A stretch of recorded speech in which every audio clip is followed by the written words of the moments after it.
ஓமமும் போட்டுட்டேன்.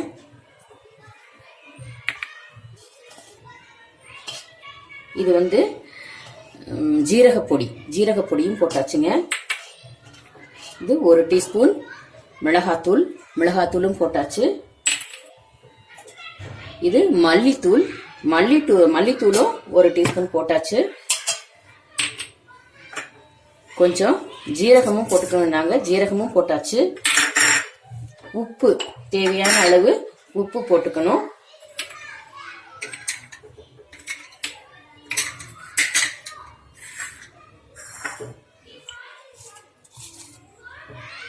பாருங்க,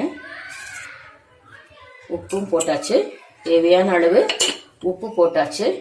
இப்ப இதுல தயிர் கொஞ்சம் போட்டுக்கலாம். பாருங்க, ஒரு 2 டீஸ்பூன் தயிர் போட்டுக்கலாம்.